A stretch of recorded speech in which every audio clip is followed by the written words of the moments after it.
अस्सलाम वालेकुम नाजरीन, मैं मोहम्मद असलम हुसैन सियासत की खबरों में आप सबका इस्तकबाल करता हूँ। हिंदुस्तानी मुबल्लिग डॉक्टर जाकिर नायक ने, जिन्होंने ओमान में अपना पहला लेक्चर उन्वान कुरान आलमी ज़रूरत है दिया है, जिसमें कहा कि हिंदुओं की अक्सरियत इन्हें पसंद करती है। इत्तलात के मुताबिक उन्होंने गुज़िश्ता रोज़ मुक़द्दस माह रमज़ान के आगाज़ पर Oman convention and exhibition centre में खिताब के दौरान ये रिमार्क किए।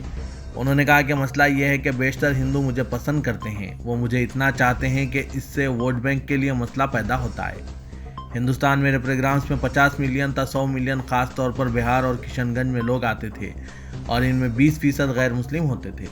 इस्लामी मुबल्लिग ने कहा कि गैर मुस्लिम जब इनसे बात करते तो कहते थे कि जाकिर भाई, हमने आपके लेक्चर में गुज़िश्ता 2 घंटों में जो सीखा वो हमारे धर्म पर 40 घंटों के लेक्चर में हमने नहीं सीखा।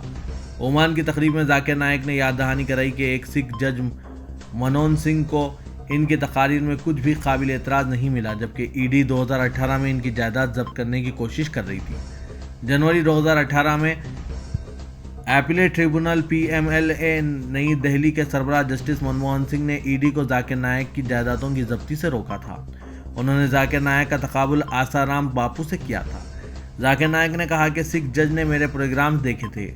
जज ने हुकूमत के वकील से कहा कि मुझे डॉक्टर जाकिर नायक का कोई एक लेक्चर बताओ जिसमें दहशतगर्दी को बढ़ावा दिया गया हो, मैं इसकी जायदाद जब्त कर लूंगा।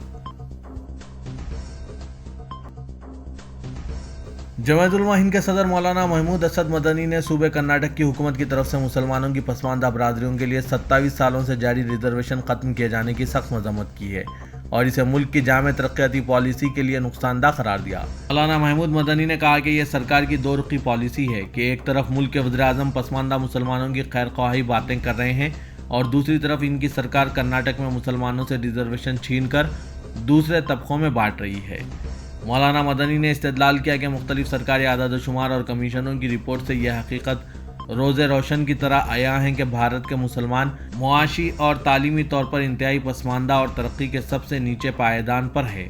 इसलिए मुआशी पसमानदगी की बुनियाद पर मुसलमानों से ज़्यादा कोई तबका रिजर्वेशन का हकदार नहीं है, लेकिन मजहब की बुनियाद बनाकर बीजेपी मुसलमानों को कोटे के फ़वाइद से महरूम करती रही है। भारतीय जनता पार्टी ज़ेर क़यादत कर्नाटक हुकूमत ने रियासत में मुसलमानों के लिए 4% कोटा ख़त्म कर दिया है। मुस्लिम कायदीन ने इस फैसले की मजम्मत की है और कहा है कि वो इस फैसले को अदालत में चैलेंज करेंगे। कबल अज़ीं चीफ मिनिस्टर कर्नाटक बसवराज बोम्मई ने कहा था कि मजहबी अक़लियतों का कोटा ख़त्म कर दिया जाएगा और इसे किसी शर्त की तब्दीली के बगैर मुआशी तौर पर कमज़ोर तबक़ात के 10% कोटे के तहत लाया जाएगा। मुस्लिम कायदीन ने इसे सख्त नाइंसाफ़ी करार दिया। उन्होंने कहा कि बीजेपी हुकूमत के फैसले ने मुसलमानों को EWS ज़ुमरे में आम ज़ुमरे के अफराद के साथ मुसाबकत करनी पड़ेगी। इस ज़ुमरे में ख़ानदान की आमदनी की बुनियाद पर तहफ़्फ़ुज़ात दिए जाते हैं।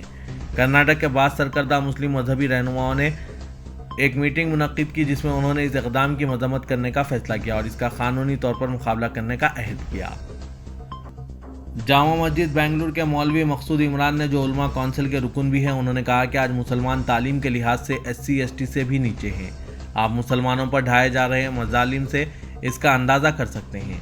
हम सड़कों पर नहीं उतरेंगे और ना हंगामा करेंगे, बल्कि अपने हुकूक के लिए कानूनी जदोजहद करेंगे। इंतहा पसंद तंजीम बजरंग दल ने अक्सरियती फ़िरक़े की लड़की के साथ दोस्ती रखने के इल्ज़ाम में उज्जैन के एक पार्क में मुस्लिम नौजवानों को तशद्दुद का निशाना बनाया। तंजीम ने इस पर लफ्ज़ जिहाद का भी इल्ज़ाम आयद किया। नफरत अंगेज़ जराइम की रिपोर्टिंग करने वाले social media handle hate detector ने इसको रिपोर्ट किया है, जिसमें देखा गया है कि बजरंग दल के शरपसंद मुस्लिम नौजवान पर हमला कर रहे हैं, जबकि इसके साथ मौजूद लड़की इन शरपसंदों से इल्तिजा कर रही है कि दोनों को जाने दिया जाए। ये वाक़या गुज़िश्ता रोज़ पेश आया। मुस्लिम नौजवान ये कह रहा है कि हम सिर्फ दोस्त हैं, जबकि बजरंग दल के शरपसंदों को लड़की से ये कहते हुए सुना गया है कि इसके मोबाइल में लड़के की तस्वीर क्यों है। वज़ीर के बीजेपी की हुक्मरानी वाली रियासतों में लव जिहाद के नाम पर इस तरह के हमलों में इजाफा हो रहा है। कर्नाटक में इस तरह के कई वाक़यात पेश आ चुके हैं। मध्य प्रदेश के खंडवा में गुज़िश्ता माह कंप्यूटर साइंस में मास्टर कर रहे एक मुस्लिम लड़के को इंतहा पसंदों ने सिर्फ इसलिए बहमाना तशद्दुद का निशाना बनाया था क्योंकि वो एक लड़की से किताबों के मुतालिक बात कर रहा था। शरपसंदों का ग्रुप मुस्लिम नौजवानों को एक जगह पर खींच कर ले आया जहाँ इसको डंडों से पीटा गया। गुज़िश्ता रोज़ के वाक़े के बारे में माधवनगर पुलिस स्टेशन के SHO ने बताया कि लड़की ने पुलिस में शिकायत दर्ज कराने से इनकार कर दिया। लड़की ने FIR दर्ज करने से इनकार किया क्योंकि इसने कहा कि वो दोस्त हैं। हमने इसके घर वालों को मतला कर दिया है जो इसे ले गए हैं। मुस्लिम नौजवान को पुलिस ने हिरासत में ले लिया, जबकि हमलावरों को छोड़ दिया गया। कांग्रेस कायद राहुल गांधी ने कहा कि वो सावरकर नहीं है और माफी नहीं मांगेंगे। उन्होंने हद तक इज्जत केस में सजा और पार्लियामेंट से नाअहल करार दिए जाने के एक दिन बाद नई दिल्ली में कहा कि मैं गांधी हूं, सावरकर नहीं हूं और गांधी माफी नहीं मांगते। केरला के हल्के वायनाड के साबिक रुकने पार्लियामेंट ने अपोजिशन का शुक्रिया अदा किया कि इसने इनकी तायद की। राहुल गांधी ने कहा कि मेरी नाअहली नरेंद्र मोदी की मरकजी हुकूमत के खिलाफ हथियार बनेगी। मैं खुश हूं कि मुझे यह बेहतरीन तोहफा दिया गया। मुल्क ने मुझे प्यार और एहतराम दिया है।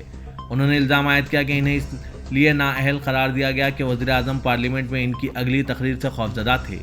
सीनियर कायद ने मजीद कहा कि वो अपना काम करते रहेंगे। पार्लियामेंट के अंदर होने या बाहर होने से कोई फ़र्क नहीं पड़ता। वज़ीर आज़म नरेंद्र मोदी के कर्नाटक के जिला डोंगरी में रोड शो के दौरान सिक्योरिटी की खिलाफवर्जी का वाक़ा पेश आया। ये वाक़ा उस वक्त पेश आया जब वज़ीर आज़म मोदी ने हेलीपैड पर उतरने के बाद एक खुली गाड़ी में रोड शो में हिस्सा लिया। पुलिस के मुताबिक वज़ीर आज़म मोदी की गाड़ी हेलीपैड से GNIT कैंपस के पीछे जलस्याम की तरफ जा रही थी कि अचानक सिक्योरिटी के ऊपर नौजवान ने छलांग लगाई और वज़ीर आज़म मोदी की गाड़ी की तरफ दौड़ने लगा। बहरहाल पुलिस और सिक्योरिटी अमले ने उस पर काबू पा लिया। बाद अज़ां इसे हिरासत में ले लिया गया।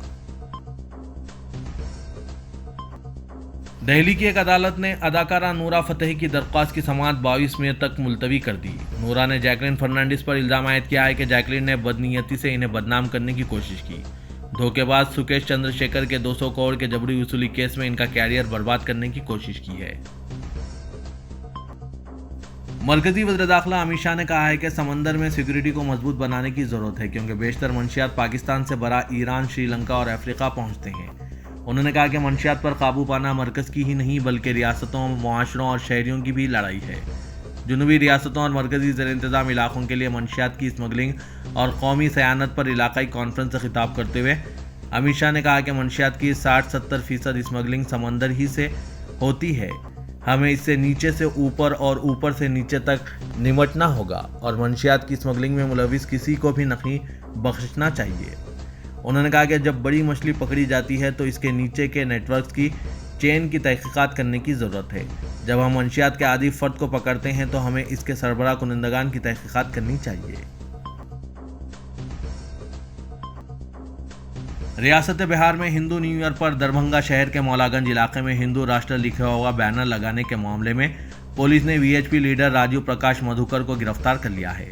इस मामले में 4 नामजद और 100 से ज़ायद नामालूम अफराद के खिलाफ FIR दर्ज की गई है। बताया जा रहा है कि राजू प्रकाश मधुकर को अमन कमेटी की मीटिंग में मद्दू किया गया था। मीटिंग से लौटने के बाद इसकी गिरफ्तारी अमल में आई। मुस्लिम तंजीमों ने SP DM से पोस्टर को लेकर शिकायत दर्ज कराई थी और ट्विटर पर भी बिहार पुलिस और दरभंगा पुलिस को मेंशन करके कार्रवाई का मुतालबा किया गया था। गिरफ्तारी की इत्तला मिलते ही विश्व हिंदू परिषद और बजरंग दल के कारकुनों ने लहरिया सराय थाने पहुंचकर एहतजाज दर्ज कराया। BJP लीडर ने SSP से बात की, लेकिन VHP लीडर को नहीं छोड़ा गया। उन्होंने कहा कि यह कार्रवाई फरीक को खुश करने के लिए की गई है। अगर बैनर से जज्बात को ठेस पहुंच रही तो उर्दू मोहल्ले में सड़क पर खुलेआम मवेशियों को काटा जा रहा है, इससे जज्बात को ठेस नहीं पहुंच रही है। इस ज़िमन में सदर DECP अमित कुमार ने बताया कि काबिल एतराज़ बैनर लगाने के मामले में 4 नामजद और 100 से ज़ायद नामालूम अफराद पर FIR दर्ज की गई है। इसमें से एक को गिरफ्तार किया गया है। RJD सरबराह लालू प्रसाद यादव के छोटे बेटे तेजस्वी यादव नई दिल्ली में वाक़ CBI के दफ्तर में पेश हुए। CBI ने इन्हें रेलवे में नौकरी के बदले ज़मीन मामले में पूछगछ के लिए पेश होने के लिए समन जारी किया था। CBI के समन के खिलाफ तेजस्वी यादव ने दिल्ली हाईकोर्ट में अर्जी दायर की थी, लेकिन अदालत से इन्हें राहत नहीं मिली। CBI के सामने पेश होने से कबल तेजस्वी यादव ने कहा कि वो किसी भी सूरत में नहीं झुकेंगे। उन्होंने कहा कि जो भी जांच एजेंसियां जांच कर रही है, हम लोगों ने शुरू ही से इनके साथ ताउन किया है, लेकिन मुल्क में जो माहौल है वो आप सबको मालूम है। झुकना आसान है और लड़ना बेहद मुश्किल, और हमने लड़ने का फैसला किया है। गुज़िश्ता रोज सैकड़ों मुजाहिरीन ने वसती लंदन में इजरायली वजीर आजम बेंजामिन नेतन्याहू की अपने बरतानवी हममनसब ऋषि सुनक से मुलाकात के लिए आमद के मौके पर डाउनिंग स्ट्रीट के बाहर एहतजाज किया और इनके खिलाफ नारे लगाए। नेतन्याहू को अपनी हुकूमत के अदालती इस्लाहात के प्रोग्राम पर इसराइल में कई हफ्तों से बढ़ते हुए मुजाहरों का सामना है, जिससे अदालतों पर सियासतदानों की ताकत बढ़ेगी और जमहूरियत के लिए इसे खतरा समझा जा रहा है। बरतानिया के दारुल में इसराइली परचम और ऐसे कुतुबे उठाए हुए मुजाहिरीन ने, जिनमें नेतन्याहू पर तनकीद की गई थी, अबरानी में शर्म शर्म के नारे लगाए गए। तेलंगाना के वजीर आईटी केटी रामाराव ने पार्लिमानी पैनल की रिपोर्ट पर अपने रद्दमल में कहा कि मुल्क सरमायाकारों को राग़िब करने में यकसर नाकाम हो गया है। पार्लिमानी पैनल रिपोर्ट में भी इसका तस्करा किया गया है। चीन को छोड़ने वाले कारोबारी इदारों को राग़िब करने में नाकाम होने का कॉरपोरेट में तासुर दिया गया है। केटीआर ने बीजेपी को तनकीद का निशाना बनाते हुए कहा कि मईशत के बजाय बीजेपी ने सियासत को अहमियत दी है। सियासत को ज़्यादा फोकस देने के नतायज हमारे सामने हैं।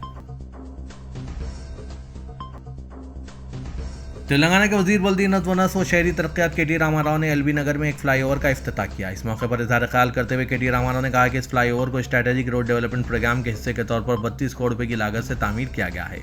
उन्होंने कहा कि SRDP के तहत अब तक जुमला 35 प्रोजेक्ट मुकम्मिल किए जा चुके हैं और मजीद 12 प्रोजेक्ट ज़ेर तामीर है। केटी रामाराव ने कहा कि एलबी नगर असेंबली हल्के में 12 मनसूबे शुरू किए गए हैं। 12 में से 9 मनसूबे मुकम्मिल हो चुके हैं। बाकी 3 फ्लाईओवर्स का इफ्तिताह सितंबर में किया जाएगा।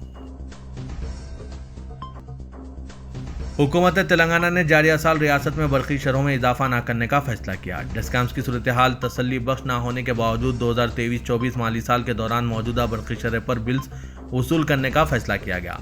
इस ज़िम्मन में सदर नशीन Telangana state electricity regulatory authority T Srinivas Rangarao अराकीन की जानिब से 2023-24 के लिए बरक़ी टैरिफ जारी किया गया। 2023-24 माली साल के लिए डिस्काम की माली ज़रूरत 52,006 करोड़ मुकर्रर की गई, जिनमें बरक़ी की फ़रोख्त के जरिए 43,026 करोड़ हासिल होंगे।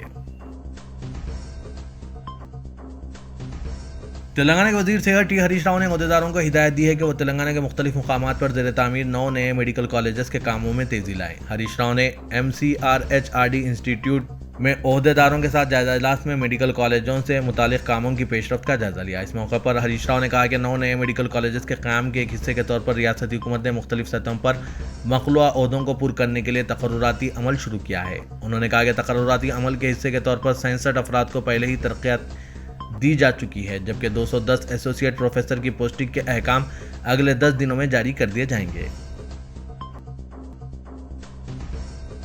एनफोर्समेंट डायरेक्टरेट ने हीरा गोल्ड मामले में नोहिरा शेख की जायदाद को अटैच कर लिया है। ईडी ने ताज़ा कार्रवाई करते हुए कंपनियों की मैनेजिंग डायरेक्टर नोहिरा शेख को जायदाद को अटैच कर लिया, जिनमें 24 ज़ाती और कॉरपोरेट असासे जात शामिल हैं। बताया जाता है कि तकरीबन 33 करोड़ से जायद की जायदाद अटैच कर ली गई। वाज़ेह के ईडी ने इस मामले में तकरीबन 367 करोड़ रुपए के असासों को माजी की कार्रवाई में जब्त कर लिया था और ताज़ा तरीन पेशरफ में ईडी ने यह इक़दाम किया। ईडी की जानिब से ताहाल नोहिरा शेख के 900 करोड़ रुपए के असासों को जब्त किया गया। तेलंगाना पब्लिक सर्विस कमीशन के इम्तिहानी पर्चे के लीक होने के मामले के खिलाफ शहर हैदराबाद की उस्मानिया यूनिवर्सिटी में दूसरे दिन भी तलबा की जानिब से शदीद एहतजाज किया गया, जिससे यूनिवर्सिटी कैंपस में कशीदगी फैल गई। आर्ट्स कॉलेज के तलबा ने पेपर लीक वाक़े के खिलाफ रैली निकालने की कोशिश की। पुलिस ने मुदाखलत करते हुए इन्हें गिरफ्तार कर लिया। उन्होंने मुतालबा किया कि इस मामले की जांच पर सर खिदमत जज या CBI से करवाई जाए। उन्होंने इल्ज़ाम लगाया कि हुकूमत 30 लाख तलबा की जिंदगियों से खिलवाड़ कर रही है।